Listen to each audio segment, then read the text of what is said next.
Monsieur Darmanin, vos services ont-ils peur du contrôle citoyen sur les élections?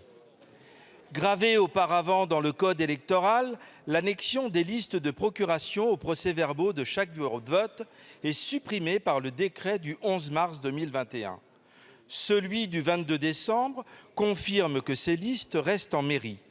Enfin, la circulaire du 31 décembre, à 4 mois de la présidentielle et 5 mois des législatives, ordonne aux maires de ne plus annexer ces listes au PV.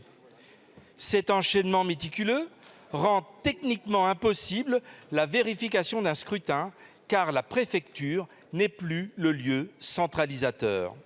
En 10 jours, délai imparti pour faire un recours, prendre rendez-vous dans les 22 mairies de ma circonscription est quasi impossible.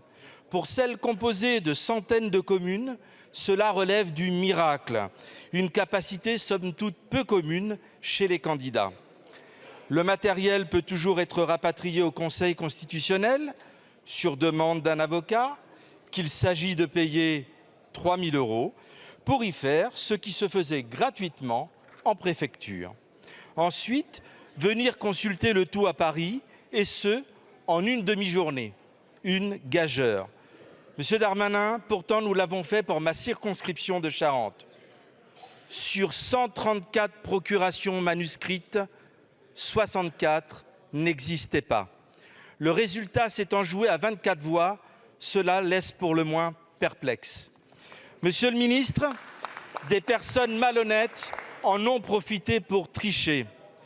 Triche en Charente, erreur de bulletin dans les bureaux de l'Ariège, profession de foi non distribuée un peu partout. Bref, comment comptez-vous corriger le tir aux élections européennes de juin afin d'éradiquer ces pratiques qui abîment un peu plus notre démocratie? Merci. La parole est à... Les résultats vont ensuite être orientés vers un concentrateur, c'est-à-dire un serveur informatique qui collecte et traite les données. C'est à ce niveau-là que les algorithmes interviennent.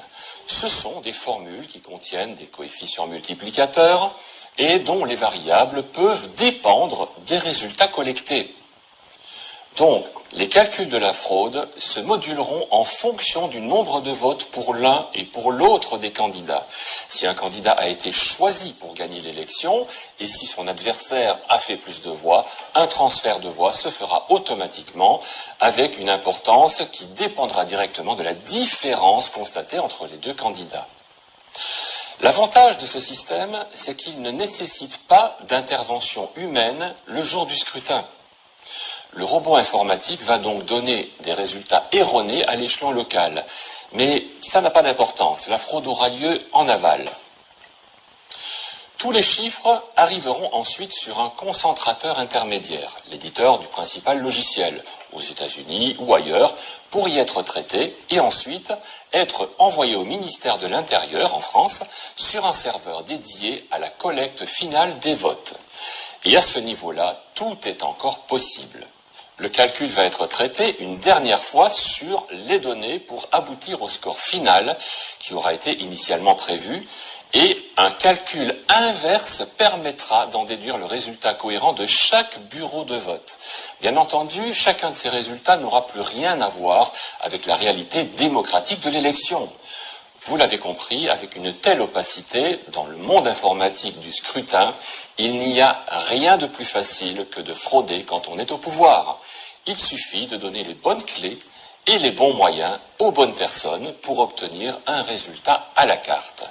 Avec la magie de l'informatique, il est évident que les résultats finaux sont déjà connus avant même le début des élections. Et vous aurez pourtant des résultats qui sembleront en adéquation à tous les bureaux de vote, puisque l'addition finale donnera de façon cohérente 58 et 42%.